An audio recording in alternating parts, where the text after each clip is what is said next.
Shyla Schofield. I am the social media manager here at Obsidian on Grounded. So, Shayla, what's it been like to finally release Grounded 1.0 out into the wild after so many years of development and game preview? There's so many emotions, good anxiety because it's like everyone's now getting to play what the team has wanted to build for the last 2 years. So that's awesome. A lot of good nerves, like, oh, everybody tell us what you're thinking, which is great because we have such an awesome community that they're sharing everything that they're thinking about this. That gives us more insight onto, where we can improve. Just excitement. We finally got together as a company and got to celebrate Grounded together, which is always awesome, especially since some people are working from home, some people are doing the hybrid. So to get everybody in there and to celebrate the accomplishments of this team and to just have a good time and meet up, it's been overwhelming. Like, I am so excited. I'm so happy. It's so great. And it's been a long time coming. So I couldn't have imagined a better launch than we had. Now, how long was Grounded from conception to development? Because it was a long development phase. Yes. Obsidian isn't exactly a small company, but you guys aren't exactly Bethesda either. You're pretty small. So Grounded has been in development since about 2018. So it was in development for about a year and a half, almost 2 years before we announced in 2019 at XO 19. And then we had about 8 more months until July 2020 that we finally pushed it out. So the team that has been working on this has been relatively small, starting in the single digits and now somewhere around 13, 15, give or take a few. They are a very, very close-knit group. They do what they do so well because they're all able to take on ownership of not just their own proficiency, but other things. They're able to try other things. If somebody wants to get something into the game, instead of, putting it into a pipeline, they're able to just do it. And I think the fact that they're so small and the fact that they were doing early access has allowed them to be as flexible and mobile with the development as it has been than if they were a larger team. So I really think for this and the size of the team and for them, it was just like, you know what? You have this idea. You do you. We're going to be here and support everybody, and it'll be great. We're going to continue to work on other projects that we have coming. But if you need help, let us know. And they were just like, we got this, and hit the ground running. So it was really fun to watch. Did the acquisition by your company, by Microsoft, affect development at all in a positive way or negative way? Oh, so positive. And it's been so great having them behind us. They knew about the project before the acquisition, and it was all good. They were excited when they heard about it, and they were just like, no, do it. It's not Obsidian. It's not what you think. It's a survival. I like to call it a horror game because of how many times people scream on streams, but it's not in our wheelhouse. And they were just like, go ahead and do that. On top of that, they have given us so much support with production. They have been able to give us guidance and help with the arachnophobia mode. So their research team was able to go ahead and look further into this and help us develop this mode so that way people who do have arachnophobia are able to play the game somewhat comfortably because they're still spiders and they have to be scary, but are still able to play the game with their friends. Having their support when we were announcing at XO was great. They supported us through all the Xbox showcases in the summer. We were at Gamescom, so they were able to do that in Comic-Con. So just having them to be like, no, here, let us help you. You do the development. We'll help with the other stuff. You don't have to worry about it. We'll take care of it. Has been such a blessing. Was there anything that stuck out surprisingly like large from a community feedback when you guys were in game preview or from the social side, like that you fixed or changed or added or something like that when you worked with your community that really sticks out from the other stuff you changed? Yeah, there are 2 examples I like. One of them was a quality of life update that the community wanted. And it seems now like a no-brainer, like I'm glad we have it, but it wasn't until that the community brought up the fact that they were tired of having to pick up arrows one by one that we were like, oh yeah, no, we can help you. The team went together and thought of something, because back in the day you would shoot and then you would have to go and gather every arrow you had. The team changed it based on their feedback to where you just walked over it. And not only that, anybody can walk over it. So you can all like work as a team, gather up all the arrows and then divvy them back out if you needed it. The other community feedback, the suggestion that I personally love is I have an affinity for the spiders. I love the spiders. They're great. Don't like them in real life. I love them in the game. And the community made me so proud when they had requested an infected wolf spider, because we have infected other creatures in the haze area and whatnot, but we didn't have a wolf spider. and the community really wanted one, and the team was like, you know what? We'll put another spider into the game. And that just made me so happy to now see this infected wolf spider walking around the yard. Obsidian has a really interesting way of doing game development. Yeah, I mean, I feel like you guys, I don't know how you have time to mix so many different games for your team that size. I mean, you're working on Avowed. I mean, you have other projects. You have Grounded. I'm sure you're working on the next big thing now. Like, how do you guys find time, especially you, because you have to cover like the gamut, right? You're not just on one game. You're Yeah. on the whole Obsidian account. So, like, what are the challenges for you engaging with the community with so many different versatile games? I mean, they're all RPGs in a sense, but still, they're still very different. Yeah, no, we have built up a great team on the communication side. Like, honestly, none of this would be possible without the help of our community manager, Eric, or our player support specialist, Chris, who are talking to the community constantly. They're in the Discord. They're the ones helping up with any sort of help that comes in, requests, or assistance needed to get the game to work. We have a social media coordinator, Cindy, who is just amazing, who is pumping out content, and it's so good. If you haven't seen our TikToks, like, I'm blown away every time she sends me some stuff. I'm like, yeah, nope, we're doing it. Our graphic design team, Carrie, and like, there's a ton that are just on the communication side that without every single one of the people, and even the people I didn't mention because there's a few others, we wouldn't have been able to keep up with the studio, because the studio is just, they're doing what they love. They love to make games. And with everything going on, they're able to do that. So we're able to support them because we have the team in place right now to be like, no, you do you. We got you. Don't worry. You know, Obsidian was a big advocate for work for hire. I mean, you did that with New Vegas, you did it with the South Park game. Since the acquisition, are you guys still, if you can talk about it, are you guys still doing work for hire, or are you able to focus on your own personal projects that you guys really want to do?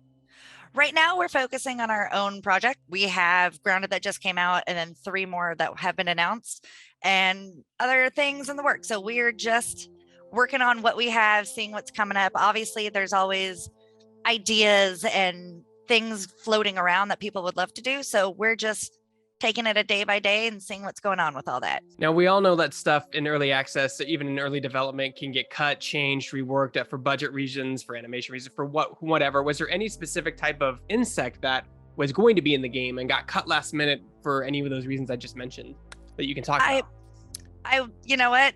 I'll leave it up, because the beauty about early development is that the team was able to throw everything into the game while they developed it before putting it out into the public test to give it to players. So there have been a few things that they may have worked on that haven't made it out, that who knows, we'll see what happens. So I can't say what's been cut, what hasn't. I just know that the team has some ideas that, given the opportunity, they would love to see what they could do. How many times did your team watch Honey, I Shrunk the Kids while this game was in development?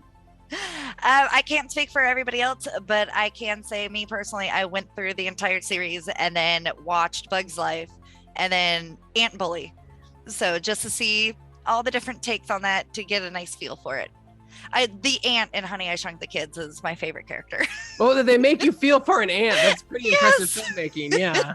Can you talk about like what goes into building, because you guys are well known for your RPGs. That's basically what you guys built your legacy on, but this game is more of a survival kind of crafting game. Like, there's crafting RPGs too, but it's crafting focused. Like, was it a big jump for you to go from like Pillars of Eternity and like Fallout to Grounded?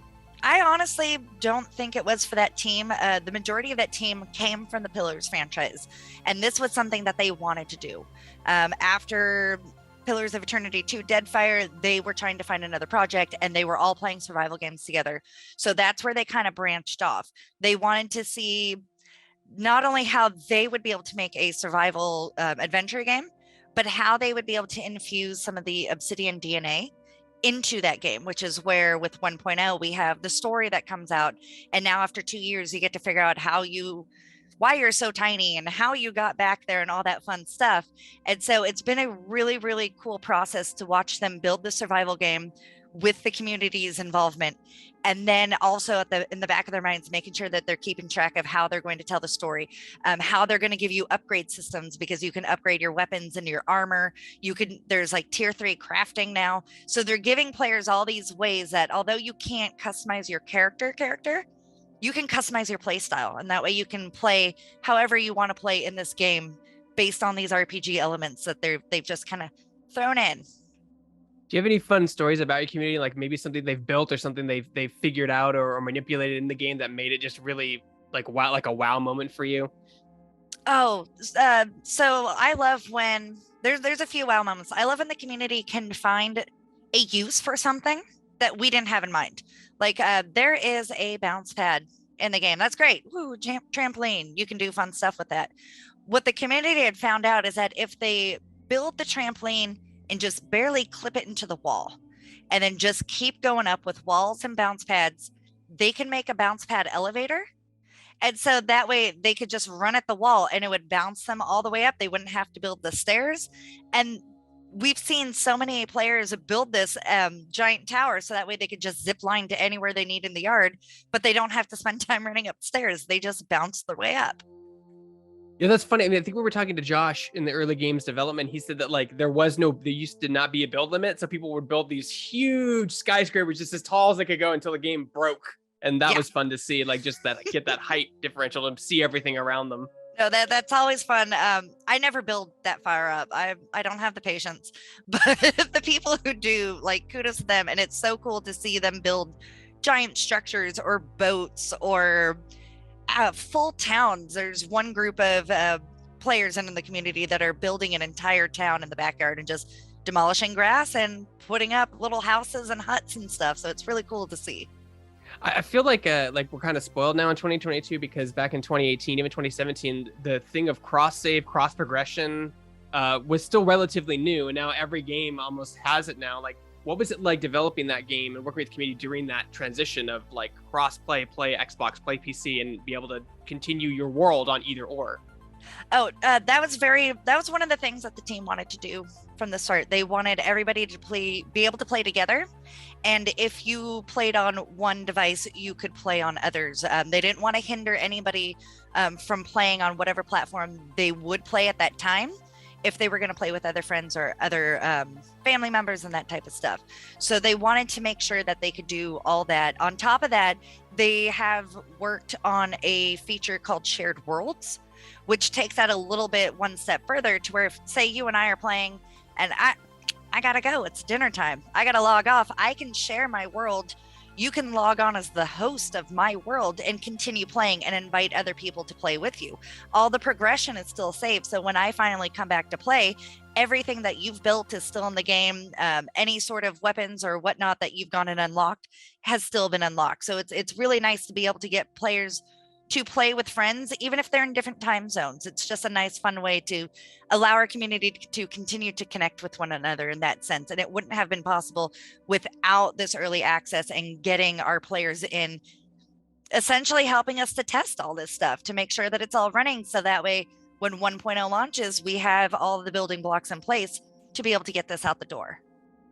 And I know it may seem like a silly question because you guys are owned by Microsoft, but like, do you have any plans to release it on PlayStation or Nintendo Switch at any given point in the future? At this time, there are no further plans to look at other consoles. We don't know, what could happen in the future, but right now the team is focusing on the Xbox consoles and PC. We do have cloud gaming, so at least players can go ahead and play with that. And last week they also updated the grounded version on cloud to be touchscreen, so that way you don't even need a controller anymore to play on that. My personal goal is to get someone to play on a fridge, just because we have cloud gaming. It's now controller free, touchscreen. If someone can play on the fridge for me, that would be fantastic. What about a Tesla? I mean, I haven't seen that. That would be a great one to add, a Tesla in a fridge. Obviously not while you're driving. We don't want to condone that. But if you're parked, feel free, do it, and then tag us and share it on social media and we'll find it. And then the last question I have for you, Shyla, is what's next for Granted? Are you guys going to be doing like seasonal events, a specific chapter focused DLC? Like, what's the future of Granted hold for you guys? Currently, the team is focusing on getting any fixes in place for any of the bug reports that are coming in, just to make sure that the 1.0 game is out and is as polished as it can be. Other than that, there have been no announced plans. The team would love to continue to focusing on the game as long as they're able to, but currently it's all about getting 1.0 in tip-top shape and getting everything resolved that is being reported. Great. And where can people find more information about Grounded? And give us your socials, your Discord, your forums, all that good stuff. Yeah, Grounded is currently available to play on Xbox Game Pass and PC Game Pass with a subscription. You can also purchase it on the Windows Store or Steam for $39.99. If you would like to follow us, Discord is an amazing resource to have. The team reads everything there. There's suggestion forums. So if you want to see something like a trapdoor spider put into the game, go to the Discord and put it in. Otherwise, follow us on Twitter at Grounded the Game. Oh yeah, the Discord was also Grounded the Game. Facebook, YouTube, Obsidian, TikTok. It's all fun. You'll find us. I'm sure if you look it up, you'll find us, and we will love to have you there.